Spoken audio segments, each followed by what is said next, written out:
제 소개를 먼저 하면 저는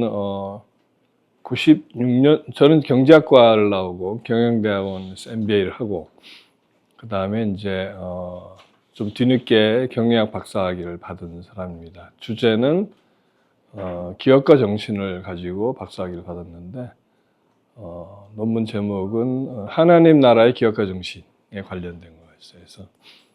그래서 지도 교수님 말씀이 세계 최초다 이런 주제는 없었다 주제로.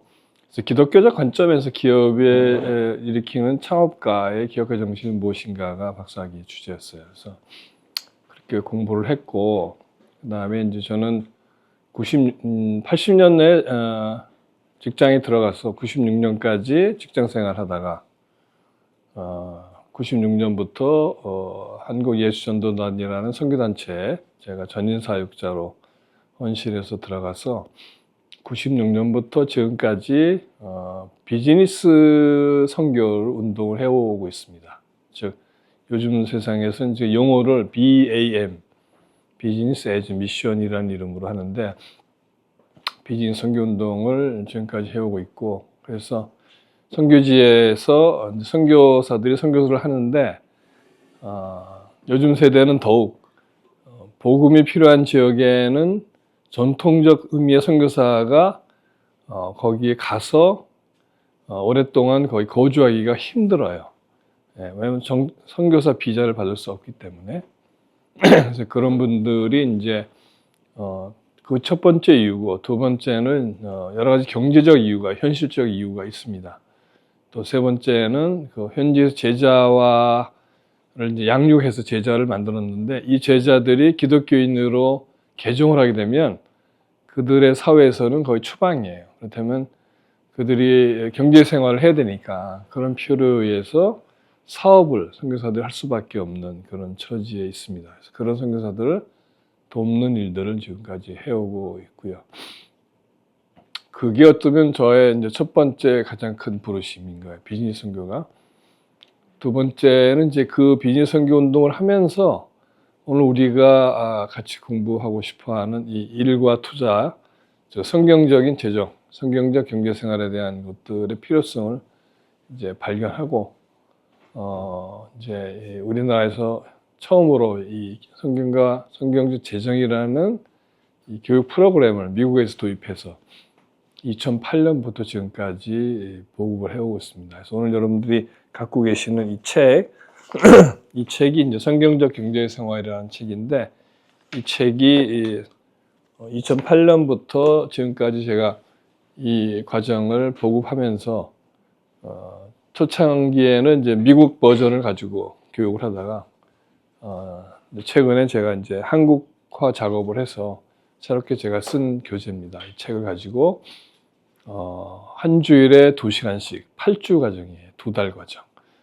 그래서 16시간 공부하는 거죠. 공부하면 아마 여러분들이 오늘 갖고 계시는 돈과 재정에 대한 성경적 관점에 대해서는 충분히 잘 공부할 수 있는 내용이 될 겁니다. 그래서 지금까지 한 10,000명 가까운 분들이 이 교육을 받았어요. 이 교육은 강의하는 게 아니라 소그룹으로 한 8명 정도가 소그룹으로 해서 이 교재를 가지고 공부하는데, 한 명의 리더가 8명의 학생들을 인도하면서 공부하는 방식이고, 코로나 이후에는 줌으로 많이 하고 있습니다. 지금도 계속해서 줌으로 저녁 시간에 해요. 저녁 8시부터 밤 10시 이렇게 해서 요일별로. 그래서 이제 이 그룹이 모이면 그 그룹을 대상으로 뭐 화요일, 뭐 금요일, 토요일 저녁 8시부터 10시 이런 스타일로 공부를 하는 이런 방식의 훈련을 하고 있습니다. 그 다음에 또 하나 오늘 제가 여러분 소개시키고 싶은 책은 이 비즈니스 선교 과거에서 미래를 찾다. 이 책도 아까 말씀드린 대로 저의 주 사역이 되는 비즈니스 선교의 역사적 모델이에요. 한국 기독교 사회에 소위 비즈니스 선교가 소개된 거는 20세기 말, 즉 21세기 초입니다. 오늘 우리가 2025년을 살고 있는데, 제가 처음 이 운동을 시작하는 1996년도에는 한국 기독교 사회나 교회나 선교단체에서 비즈니스가 어떻게 선교에 쓰일 수 있느냐, 이런 것에 대한 이해가 전혀 없었던 시기입니다. 그 시기에도 이미 외국에서는 비즈니스를 통한 선교를 활발히 하고 있었습니다. 그리고 이 비즈니스 선교는 오늘날 21세기에 툭 튀어나온 게 아니고 300년 전에 이 모라비안이라고 여러분 들어보셨을 수 있겠는데, 모라비안 교도들이 모여있는 모라비안 교회가 아주 훌륭하게 비즈니스 선교 운동을 전개했고, 그 후 100년 뒤, 즉 지금부터 200년 전에 스위스 바젤이라는 선교 단체, 선교회가 설립돼 가지고 스위스 바젤 선교회가 또 비즈니스를 가지고 전 세계에서 정말 영향력 있는 선교 사역을 펼쳤습니다. 이거 두 모라비안 교회와 스위스 바젤 선교회의 비즈니스 선교 액티비티를 정리해 놓은 윌리엄 당크라는 사람이 쓴 박사학위 논문의 이 초록이에요. 그래서 오늘날 전 세계에서 비즈니스 선교 운동하는 사람들이 꼭 읽는 필독서 중에 하나입니다. 그래서 여러분들이 이걸 꼭 한번 읽으시면 우리의 믿음의 조상들이 이 사업이라는 걸 통해서 복음을 얼마나 훌륭하게 잘 전해 왔는지를 또 배울 수 있고, 또 오늘날 많은 우리의 동역자들이 좀 비즈니스 선교 운동을 하고 있는데 그런 거에 대해서도 많이 배울 수 있기를 이제 기대를 합니다. 저는 아들이 둘이고요. 81년생, 83년생 아들이 둘이고, 또 며느리도 둘이죠. 며느리 둘이고, 손녀, 손자. 그래서 우리 손녀가 초등학생 1학년이고 손자가 이제 6살 이렇게 유치원에 다니고 있습니다. 근데 너무 예쁘고 귀여워가지고 제가 정신을 못 차려요. 그래서 오늘 여러분들과 이제 이렇게 사전 질문지도 받아보고, 그래서 보니까 참 너무 귀한 젊은 분들이에요. 그래서 너무 이 귀한 시간에 내가 무엇을 어떻게 여러분들에게 드려야 될까? 이런 생각을 하면서 잠깐 기도했는데, 글쎄 제 마음속에 드는 생각은 오늘 이 시간이 비록 짧지만 일과 투자라는 것을 뛰어넘는 주제가 뭘까 할 때 신, 그 다음에 사랑, 그 다음에 미래, 이렇게 생각하고 싶었어요. 오늘 여러분들과 함께 신에 대해서, 또 사랑에 대해서, 미래에 대해서, 물론 그 안에 일과 투자의 내용이 들어가 있겠죠. 그래서 여러분들의 질문을 자유롭게 받고 제가 대답하는 가운데 이 중요한 신과 사랑과 여러분의 미래, 저희 미래는 얼마 안 남았기 때문에 여러분의 미래를 우리가 어떻게 생각해 볼 수 있을까, 이것들에 대한 하나님의 은혜가 우리에게 있기를 참 소망합니다. 그래서 굉장히 기대를 저는 많이 하고 있고요. 왜냐하면 성령께서 이곳에 함께 하시고 우리 가운데 역사하실 것을 믿기 때문에, 그리고 여러분들 여기에 오게 됐던 것은 절대 우연이 아니고 놀라운 하나님의 섭리가 있다, 저는 이렇게 굳게 믿습니다. 그래서 짧은 시간이지만 여러분의 인생에 정말 큰 뭐라고 해야 되나, 새로운 시즌으로 들어가는데 도움이 되는 그런 시간이 될 수 있기를 기대합니다. 오늘 한국 사회는 여러분도 알다시피 엄청난 변화의 순간에 와 있어요.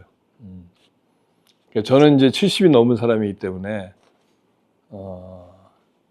오래 살았죠. 오래 살면서 이제 우리 자녀들, 우리 아들들의 세대와 그 다음 세대가 어떻게 살았으면 좋겠다, 이런 생각들을 할 수밖에 없는 그런 세대죠. 그래서 이 변화의 시기에 이 변화는 어디로 가고 있는지를 여러분 잘 이해할 필요가 있다고 생각하고, 특히 여기 여성분들이 참 많으신데 정말 이 변화의 시기에 여성의 역할이 엄청 중요하다라는 생각을 저는 하고 있고, 아마 여성들이 엄청 중요한 역할을 이전의 세대, 그 어떤 세대보다도 담당할 수밖에 없고 담당하게 될 것이다, 이렇게 저는 확신합니다. 그랬을 때 이 나라는 하나님이 기대하시는 그런 정의로운 나라, 바른 나라, 남은 다른 나라를 더 잘 돕고 섬기는 나라, 그러면서 또 부강한 나라로 갈 수 있다. 그러면서 여성들의 역할이 훨씬 크게 기대되고 또 담당을 해야 되는 그런 시대를 앞에 두고 이제 여러분들과 이렇게 함께 저의 뭐 그렇게 많지 않은 지식과 지혜지만 함께 이렇게 나누면 참 좋겠다 이런 생각이 듭니다. 그래서 여러분의 질문에는 제한이 없고요. 또 제 대답에도 별 제한이 없을 거예요. 거칠 게 없으니까. 두려울 것도 없고. 예, 그래서 부자가 되는 것 중요하죠. 여러분 얼마만큼 있으면 부자라고 느낄 것 같아요? 얼마 정도 있으면 나는 부자라고 생각할 것 같아. 얼마 정도 있으면 될 것 같아? 응? 모르면 어떻게 해? 정의를 내려야지. 정의가 있어야지. 난 어느 정도 있어야 부자라고 생각할까? 근데 제가 이제 성경제 재정 교육을 이제 가르치기도 하지만 저도 공부를 하잖아요. 계속. 성경의 약 8%가 돈 얘기예요. 성경의 8%. 그러니까 굉장히 많은 분량입니다. 8%라는 분량이. 왜 그랬을까? 그러면 그 돈의 필요성, 돈의 중요성을 하나님이 아신다는 거지. 그래서 하나님의 자녀들이 이 세상을 살아갈 때 이 돈과의 관계를 어떻게 맺는 것이 좋은지, 또 돈을 어떻게 벌고 쓰는 것이 좋은지에 대한 올바른 이해를 하기를 원하셨기 때문에 책의 8%를 할애했다는 것이죠. 어떤 한 권의 책의 8%라는 큰 주제잖아요. 그렇다는 것이죠. 그래서 근데 경제생활 하다 보면 여러분들이 기대했던, 기대하지 않았던, 계획을 했던, 계획하지 않았던 항상 굴곡이 있을 수밖에 없어요. 인생이 그럴 수 있다, 백히. 인생 자체가 굴곡이 있다 보니까 그럴 때마다 경제적으로 굉장히 쉽지 않은 시기를 만날 경우가 많습니다. 근데 그 모든 고비마다 무엇을 해야 되느냐면 다 결정을 해야 돼요. 중대한 결정. 이럴 때 나는 어떻게 해야 되지? 그럼 그 결정에 는 어떻게 결정해야 되느냐? 기준을 가지고 결정하느냐? 아니면 상황을 따라 결정하느냐에 따라서 그 다음이 달라지는 거죠. 그 다음 행보도 달라지고 미래도 달라질 수 있다는 것을 경험적으로 저는 알고 있습니다. 또 그리고 그렇기 때문에 성경이 우리에게 소위 진리를 그 속에 가리키는 이유는 그 진리를 알았을 때는 어떤 것의 장점이 있냐면 기준을 알게 되는 거예요. 그러니까 상황을 바라보는 게 아니고 기준을 생각하면서 기준을 따라서 진리에 가까운 결정을 한다면 더 나은 결과를 얻을 수 있다는 것을 우리가 깨닫는 것이 중요하다. 그래서 먼저 말씀을 드리고 싶습니다. 그 다음에 또 말씀드리고 싶은 거는 여러분이 이렇게 살아오면서 지금 상황을 보더라도 여러분마다 다 다르시겠지만 어떤 사람은 나는 지금 나의 현재 상황이 굉장히 만족스럽다는 사람도 있을 거고요. 어떤 사람은 나는 현재 내 상황과 처지가 만족스럽지가 않아. 난 이걸 좀 개선할 필요가 있어. 더 나은 상황을 만들어야 돼. 이렇게 느낄 수가 있어요. 근데 생각해 보면 여러분들은 과거를 되돌릴 수 없어요. 그렇죠? 그러면 여러분들은 현재 상황을 내가 되돌릴 수 있느냐? 현재 상황도 내가 되돌릴 수가 없어요. 현재 상황은 내가 부딪히는 현실이니까. 당장 나 이것을 바꿀 수는 없어요. 근데 우리는 미래를 바꿀 수는 있습니다. 모든 사람은. 어떻게 바꿀 수 있느냐? 현재 나의 행동을 바꾸면 나의 미래가 바뀌어져요. 우리 여기서 깨달으셔야 됩니다. 현재 행동을 바꿨을 때에만 나의 미래가 바뀐다는 것이죠. 그래서 내가 현실의 오늘날의 나의 처지와 상황이 만족스럽지 않다면 그래 나의 미래를 좀 더 나은 상황으로 만들고 싶고 그 상황은 이런 상황이야 이런 환경이야 라고 생각한다면 오늘 내가 해야 될 일은 뭐냐 내가 어떤 행동을 취해야 할 것인지를 생각해야 되는 거예요. 뒤를 돌아볼 필요가 없어요. 뒤를 돌아볼 필요 없고 앞으로 내가 무엇을 해야 될지를 결정해야 된다는 것을 우리가 먼저 깨달아야 된다는 것이고요. 또 하나는 이제 그렇게 하기 위해서는 어디서부터 출발해야 되느냐. 아까 우리 최다솔 우리 강사님이 이 오리진 스콜라에 대해서 설명한 것처럼 신에 대해서 정확히 알아야 돼요. 왜냐하면 우리는 기독교인으로서 운명적으로 하나님이라는 신과의 관계 속에서 나를 정의 내릴 수 있는 존재입니다. 예, 성경에 의하면 우리는 어떤 존재냐면 하나님을 기뻐하는 존재인 거예요. 예, 그렇다면 그렇게 되려면 그 하나님이 어떤 분인지를 내가 잘 알아야 기뻐할 수가 있습니다. 예, 그래서 이 신을 잘 알았을 때 무엇이 생기냐면 여러분 개개인은 그 신에 대한 관점, 신관이 생기고요. 신을 이해하면 이해할수록 그 신관을 통해서 나에게 무엇이 생기냐면 나의 인생의 철학이 설립돼요. 그래서 여러분들의 나이는 굉장히 중요한 게 신관을 확립하며 그 신관에 기반한 나의 인생의 철학을 갖는 게 되게 중요합니다. 나는 무엇을 위해 살아야 되지? 나는 왜 태어났지? 나의 인생의 삶에 궁극적인 부르심이 뭐지? 하나님 왜 나를 이 땅에 보내셨지?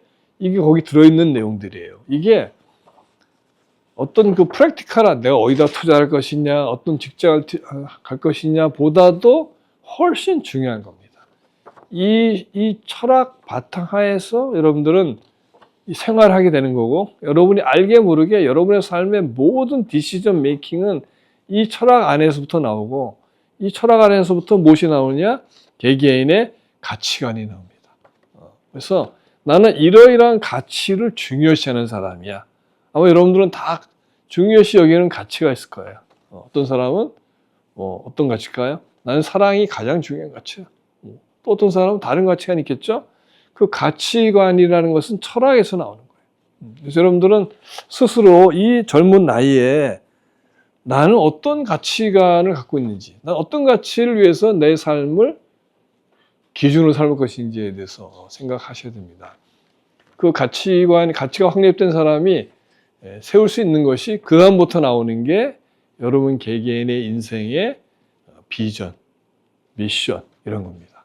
그래서 나는 그래서 거기에 맞춰서 일을 하고 거기에 맞춰서 직업을 선택하고 거기에 맞춰서 공부를 하게 되는 겁니다. 예. 그렇게 그 인생이라는 것이 그냥 막 살아가도 되는 것 같이 보이지만 잘 생각해 보면 그러한 하나님이 세팅한 그 프레임 안으로 흘러갔을 때 가장 안전하고 가장 뭐랄까 행복하고 가장 그 분야에서 가장 높은 위치까지 올라갈 수 있는 높은 수준에 도달할 수 있는 그런 찬스를 잡는 것이죠. 왜냐하면 여러분이나 저는 매우 제한된 자원 안에서 살아가는 사람들이에요. 여러분들은 시간의 제한이 있잖아요. 공간의 제한이 있어요. 시공의 제한을 갖고 있는 인간이기 때문에 그렇습니다. 그래서 이 제한된 리소스를 활용해서 내가 어떻게 어떤 방향으로 무엇을 위해 살아갈 것인지를 확인한 다음에 그 다음에 이제 직면해야 되는 게 오늘날 현실에서의 경제입니다. 그래서 경제 생활을 한다고 할 경우에 이런 기초적인 어떤 그 파운데이션이 굳건하게 세팅되지 않은 상태에서 어떤 상황을 딱 맞부딪히면 당황하게 되고 혼란스럽고 그래서 실수하게 됩니다. 잘못된 행동을 하게 돼요. 그러면서 여러분들이 지금 제가 모두의 말씀들 이 부분이 여러분 개개인에게는 얼마나 잘 정돈되고 확립되어 있는지를 돌아보시는 게 되게 중요하다. 왜? 우리는 변화하는 시대에 살고 있고 우리 모두는 높은 수준으로 성장할 것을 기대받는 존재들이고 하나님이 거기에 합당한 모든 것들을 주실 것이기 때문에 의심할 여지가 없어요. 그거는 나의 준비만 확실하다면 여러분들은 여러분이 상상 못하는 어떤 그 수준에 가 있을 거예요. 어떤 사회적 지위나 경제적인 그 규모나 모든 면에서 지금 여러분의 상상하는 그 이상을 뛰어넘는 거기에 갈 텐데 거기 가기 위해서는 그런 기반이 잘 깔려야 된다 이겁니다. 예. 예외가 없어요. 다 가능한 얘기입니다. 네. 그래서 이제 1번 질문에 들어갈까요? 성경은 부자가 되는 것, 부자가 되고 싶어하는 것에 대해서 정말 여러 번 경고하는데 교회에서는 오히려 부자 되는 것의 위험성에 대한 말보다 부자가 되어도 괜찮다라는 식의 설명이 더 많이 있는 것 같습니다. 예. 그렇죠. 성경에 보면 하나님은 우리가 부유해지는 것에 대해서 반대한 적이 한 번도 없어요. 도리어 하나님은 우리가 부유해지길 원해요. 정말. 그래서 오늘 주제가 일과 투자로 잡은 이유가 뭐냐면 여러분들은 부유해져야 되기 때문에 그래요. 부유해지셔야 되는 겁니다. 그래서 부는 기피해야 될 어떤 것이 아니에요. 단지 부자가 되기 원하는 것, 돈을 사랑하는 것과 하나님의 말씀하시는 그 옳은 진리 방법대로 경제생활을 하면서 부자가 되는 것하고는 차이가 있습니다. 예, 잘 들으셔야 돼요. 부자가 되고 싶은 것하고 부자가 되는 것하고는 다른 거예요. 그래서 성경에 보면 그 부자 농부의 비유라는 게 나옵니다. 예, 어느 부자가 어느 해에 농사가 너무 잘 된 거야. 너무 잘 돼서 막, 그 농촌 그 뜰을 바라보니까 너무 흐뭇해. 그래가지고 뭐라 하냐면, 내 영혼아 기뻐해라. 올해 농사가 막 대풍이야.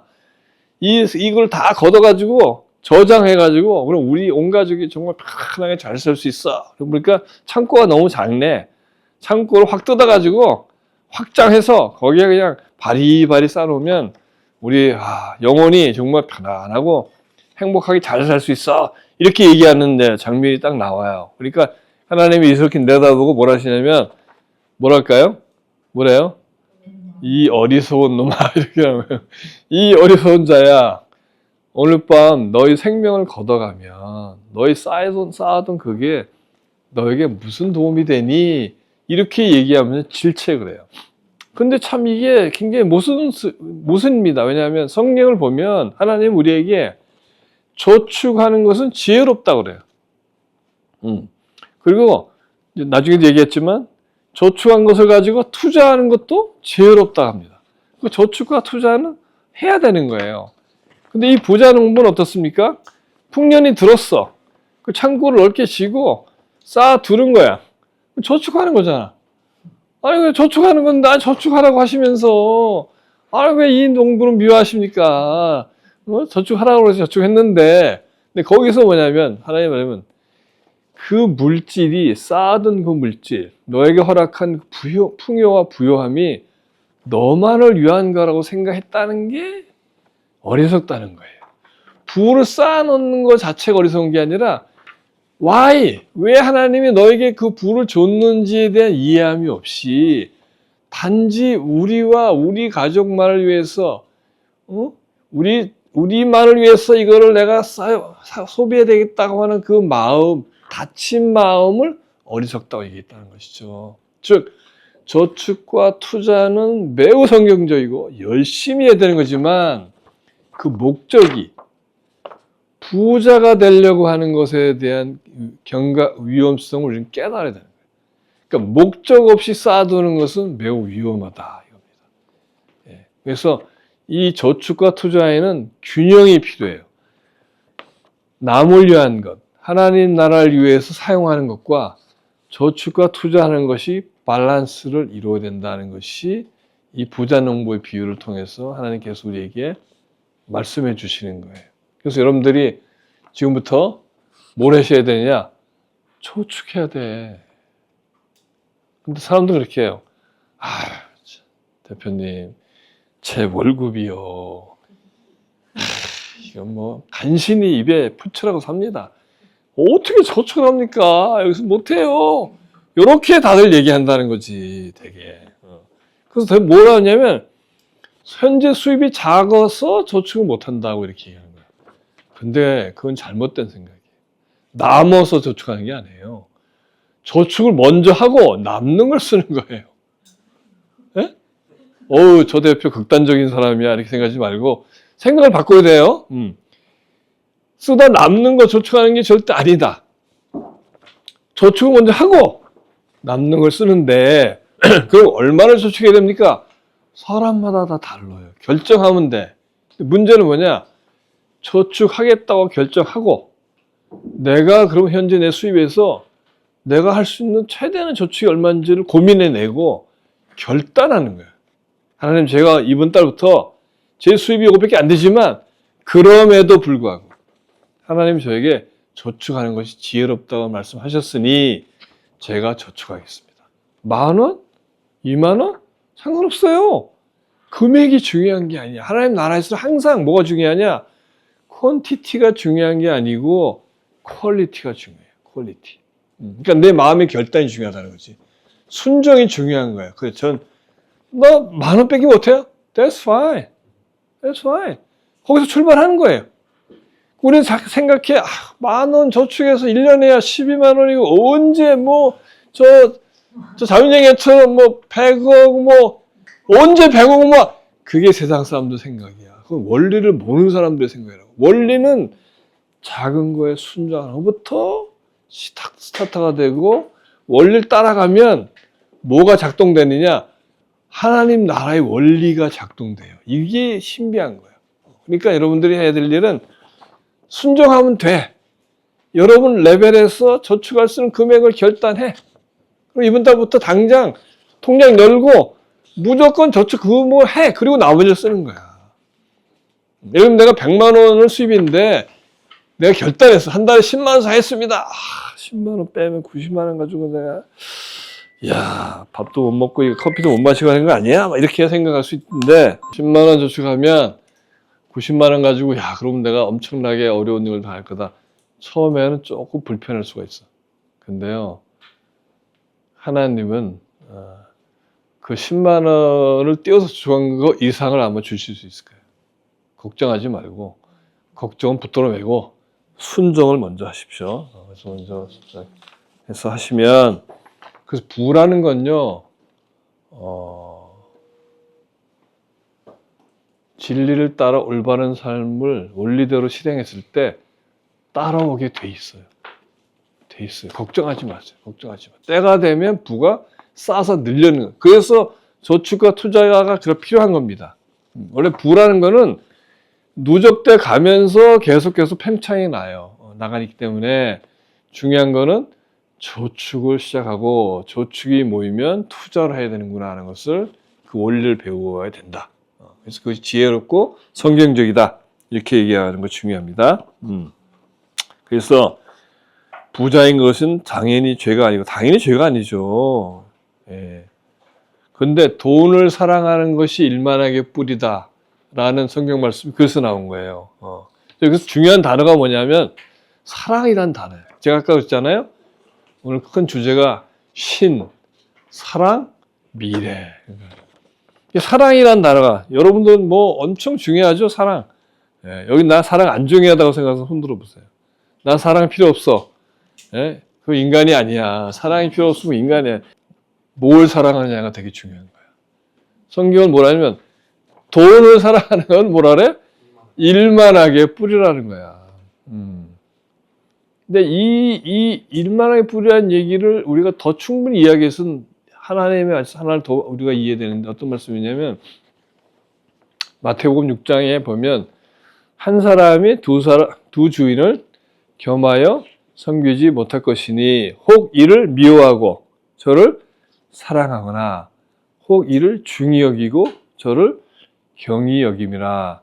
너희가 하나님과 재물을 겸하여 섬기지 못할 것이다. 이렇게 얘기하셔요. 자, 정리합니다. 하나님 뭐라 하면 우리는 이 세상에 살면 사랑해야 될 대상, 우리가 주인으로 따르고 끝까지 쫓아가야 될 대상이 두 종류밖에 없다는 거예요. 하나는 하나님. 하나는 뭐예요? 만몬, 돈이에요. 돈. 근데 재밌는 거는 그 중에 하나를 사랑하고 쫓아가기 시작하면 하나를 뭐라고 해요? 미워하게 돼요. 하나를 사랑하고 중요하게 여기면 다른 하나는 가볍게 여기게 된다는 거야. 그래서 예를 들면 우리는 주인을 선택해야 되는 거예요. 그래서 신관이 그 중요하다는 거야. 신관.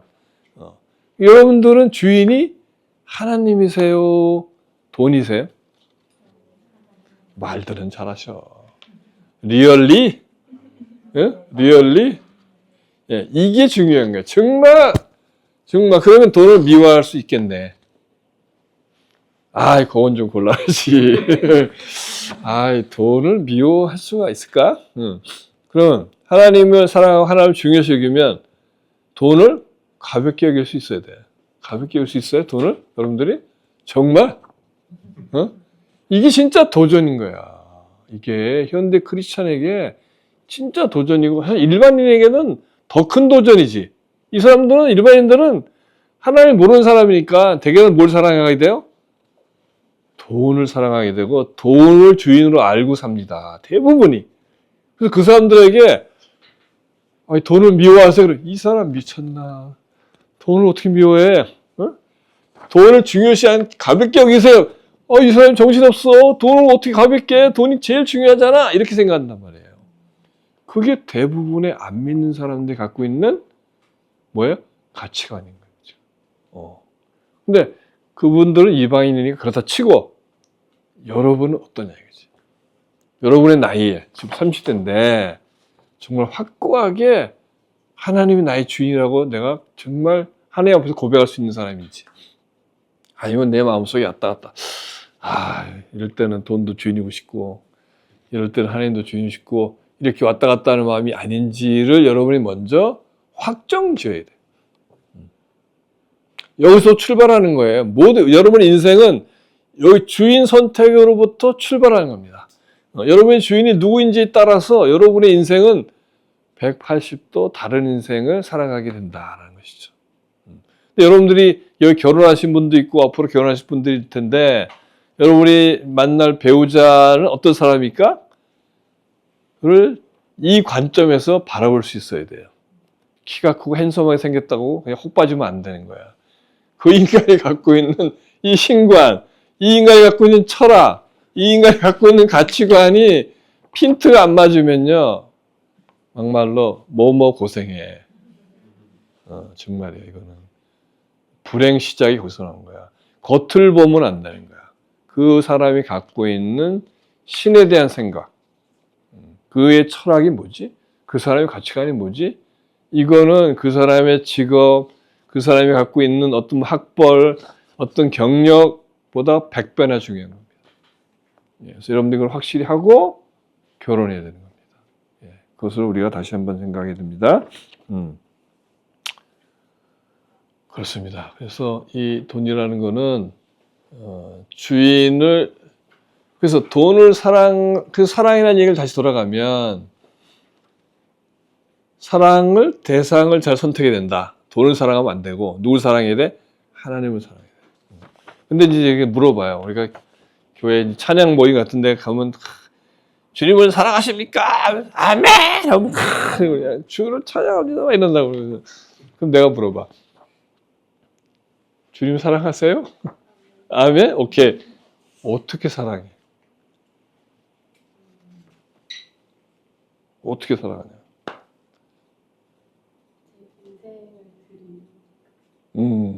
성경에 나와 있어. 주 너희 하나님을 사랑하고 내 이웃을 내 몸같이 사랑하라. 이렇게 얘기하잖아. 그러니까 우리 크리스천들은 다 자동적으로 자연스럽게 저는 주님을 사랑합니다를 고백해요. 근데 잘 생각해보면 한 걸음 더 들어가면 how to, 어떻게 사랑하냐가 되게 중요하잖아요. 근데 남녀간에 사랑하면 어떻게 사랑해야 돼요? 앞에 있잖아, 대상자가. 내가 사랑하는 대상이 앞에 있기 때문에 말이 통하잖아, 그렇지? 말도 대화도 하고 손도 만져보고 터치도 하고 그렇잖아요? 보고 싶으면 전화도 하고 이게 커뮤니케이션이 되는데 하나님 신은 어떻게 돼요? 만져본 적 있어요? 신을? 뭐 전화 통화해 본 적 있어? 너 어떻게 사랑하냐고. 터치도 안 되고 커뮤니케이션도 안 되는데 어떻게 사랑하냐고. 우리 인간으로서는 안 보고도 사랑해? 안 만져보고도 사랑할 수 있어? 불가능하잖아. 그 질문을 내가 답을 할 수 있어야 돼. 내가 하나님을 사랑한다 하지만 리얼리? 하나님을 사랑한다는 게 뭐지? 이거에 대한 올바른 이해가 있어야 돼. 한번 생각해 보세요. 여러분들은 진짜 하나님을 어떻게 사랑하는지. 찬양곡 부르면서 그냥 찬송을 하면 사랑하는 건가? 아니잖아요. 그 답을 우리가 갖고 있어야 진짜 구체적으로 하나님을 사랑할 수 있는. 어떤 사람은 하나님을 사랑하는 거면 교회를 열심히 섬겨가지고 교회에서 교회 활동을 왕성히 하고 목사님이 하라고 하는 일을 내가 열심히 다 하면 하나님 사랑하는 거야 라고 생각할 수 있어. 어떤 사람 맞나요? 그게? 어떻게 사랑하세요 하나님을? 어떤 방식으로 사랑할 수 있을 것 같아? 베드로의 고백이 내 양을 먹이라 해서 생각이 있었던 것 같아요. 그래서 어떻게 먹여요? 그 영혼 만나는 분들에게 하나님의 말씀을 전도함으로써. 오케이. 또 어떻게 사랑해? 다른 분들은 뭐 사랑 안 해보신 분들이 사랑한다고 지금 고백하고 있는 거야? 어떻게 사랑했냐고 얘기 좀 해줘. 사랑한 스토리를 좀 얘기 좀 해봐. 하나님을 사랑한 스토리. 스토리라면 20살 때 예. 맨날 웹툰 봤었는데 웹툰보다 하나님 사랑한다 해서 웹툰을 끊었던 오케이. 저기는 무언가 이제 인연을 끊었어. 이걸 끊어서 사랑해. 오케이, 좋습니다. 또 다른 사랑하는 방식. 퇴근하고 이 자리에 왔습니다. 결단. 이게 중요해. 오케이, 좋습니다. 근데 제가 사람마다 다르겠죠. 근데 제가 생각하는 하나님의 사랑하는 방식은 어렵지가 않은 거예요. 뭐냐면 성경에 보면 이런 비유가 나와요. 하나님께서 사람들을 양쪽에 나눠 세웠어. 오른쪽에 사람을 어떤 사람을 세우고 어떤 사람은 왼쪽에 세웠어. 그리고 오른쪽에 세운 사람을 뭐라 그래요? 양의 무리라고 그래. 왼쪽을 염소라고 그래. 염소. 그래서 양에 있는 사람들이 아니 하나님 우리가 왜 양에 속해 있습니까? 이렇게 왼쪽은 아니 왜 제가 염소입니까? 나 저희도 안 먹는데 왜 염소입니까? 이렇게 딱 그러니까 오른쪽에 있는 사람도 니들이 양인 거는 너 옛날에 어떤 사람 지나가는데 배고픈 사람 봤지? 헐벗은 사람 봤지?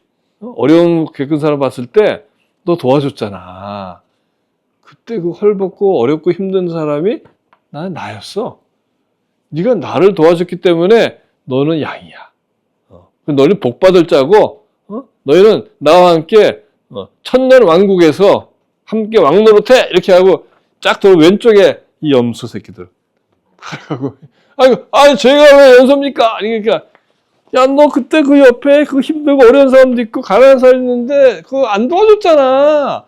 그때 그 사람이 그 너 앞에서 뭐 좀 이렇게 도와달라고 했던 게 바로 나였어. 근데 너 안 도왔잖아. 너는 그래서 염소 레벨에 들어가야 돼. 이 저주받은 자다. 이런 게 성경에 나와요. 성경에 나오는 모든 스토리들은요. 우리가 심심할까 봐 써놓은 얘기들이 아니야. 그 비유 하나하나에는 놀라운 진리가 숨어 있는 거죠. 이 비유를 보면서 뭐라냐면 지극히 작은 자에게 한 것이 나에게 한 것이다라는 거예요. 그러니까 지극히 작은 자를 사랑한 게 나를 사랑한다는 거야. 즉 하나님을 사랑한다는 건 뭐냐? 인간을 사랑하는 거예요. 인간. 어떤 인간? 우리에게 시시때때로 붙여주시는 인간이야. 이 옆에 있는 인간을 사랑하지 못하는 자가 하나님을 사랑할 수가 없다는 겁니다. 그래서 주 너의 하나님을 사랑하고 내 이웃을 내 몸같이 사랑하라는 이 큰 계명은 그래서 하나의 계명이에요. 근데 이게 경제생활에도 아주 결정타를 매기는 얘기인 거지. 이게. 경제생활. 내가 왜 돈을 열심히 벌고 내가 왜 돈을 열심히 저축하고 내가 돈을 왜 열심히 투자를 하고 왜 내가 부를 쌓아야 되느냐? 간단해. 하나님을 사랑하기 위해서. 심플해요. 하나님 사랑하기 위해서 우리가 공부하는 거고 하나님 사랑하기 위해서 우리가 열심히 일터에서 일하는 거고 하나님 사랑하기 위해서 우리가 가진 달란트를 최고도로 개발하고 우리 가진 모든 영향을 펼칠 이유가 뭐냐? 하나님 사랑이에요.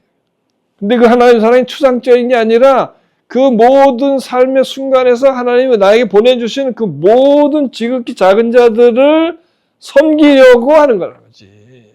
그들을 사랑하라고 충분히 사랑해 주기 위해서는 나에게 그것이 필요하기 때문에 나에게 물질도 필요하고 나에게 재능도 필요하고 나의 보통은 자격증도 필요하고 나의 경험도 필요하고 이 모든 것이 왜 필요하냐? 지극히 작은 자를 섬김으로 하나님을 사랑하기 위해서 필요한 거란 거예요. 진리는 너무나 단순하고 너무나 직선적인 거예요. 진리는 꾸불꾸불한 게 없습니다. 쉽고 명료해. 뭐 애매모호한 건 진리가 아니야. 진리는 아주 클리어한 거예요. 그래서 성경은 그래서 하나님의 우리 인간에 대한 사랑을 써놓은 책이 성경책이야. 성경의 주제는 뭐냐? 얘들아, 나를 좀 사랑해다오 이거야. 하나님이 우리 인간에게 자기가 이거 신이 만들어 놓은 인간이 피조물의 인간에게 뭐냐면 야, 날 좀 사랑해봐. 날 좀 이해하고 네가 나를 이해하면 네가 나를 안 사랑할 수 없는데 네가 왜 나를 이해를 안 하려고 그러니? 너 날 사랑하면 나는 너를 엄청 사랑하기 때문에 내가 너한테 약속한 것도 많고 줄 게 많은데 아니 와야지 주지 좀 서로 사랑을 뭐 교환을 해야 너한테 줄 거 아니야. 근데 이것들이 그냥 엉뚱하게 사랑하네. 뭐 돈을 사랑하느니 무슨 뭐 건진법사를 사랑하니 뭐 엉뚱 짓거리를 하고 있다니까 이게. 그러니까 막 성경책 보면 막 답답해가지고 막 제발 호소 애절한 사랑의 호소문이 성경에 가득 담겨. 성경은 어려운 책이 아니에요. 러브레터야, 러브레터. 왜냐하면 우리는 사랑이 필요한 존재라서 그래요. 제대로 된 사랑을 받고 제대로 된 사랑을 줘야 되는 존재인 거예요. 우리는 하루도 사랑이라는 게 빠지면 인간은요 송장이야. 나무되게 좀 딱딱한 거라고. 사랑이 없는 인간을 본 적 있죠? 주변에. 저게 어떻게 예? 예? 저 인간만 보면 내가 정말 그냥 그런 인간들 속에 사랑을 본 적 있어요? 없을 거야. 왜? 그게 없기 때문에 굳어 있는 거야, 이게. 굳어 있는 거예요. 나 스스로도 생각해봐야 나는 어떤 사람인지. 나는 사랑이 충분하게 사랑을 받고 사랑을 주는 그런 사랑 속에 있는 사람인지 아니면 나의 자라온 과정이나 여러 가지 이 상황 때문에 내가 사랑이 충분한지 아닌지를 내가 검증해야 돼. 세상의 모든 사건들은 사랑 싸움이에요. 사랑 싸움이에요. 어떤 사람은 돈을 사랑해서 잘못을 저질고 어떤 사람은 정말 진실한 남자간의 사랑을 찾다가 엉뚱한 사랑에 빠져가지고 잘못되고 전부 다 사랑이에요. 사랑에 목마른 자들이 가득 찬 게 이 세상입니다. 그래서 이 사랑에 목마른 자들에게 사랑이시 하나님이 그 사랑을 부어주려고 대기하고 있는데 아무도 그걸 모르니까 못 받는 거지. 하나님의 약속은 성경책 안에 가득합니다.